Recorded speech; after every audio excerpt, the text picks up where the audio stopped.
भीड़ न पाए होठ और कर जाए बहुत कुछ। भीड़ न पाए होठ और कर जाए बहुत कुछ। आँखों में आँखों में आँखों में आँख डाल के हर बात कीजिए। आँखों में आँख डाल के हर बात कीजिए। एक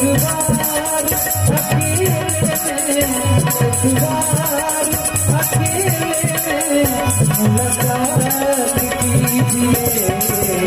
इस तरह मोहब्बत की शुरुआत कीजिए। इस तरह मोहब्बत की शुरुआत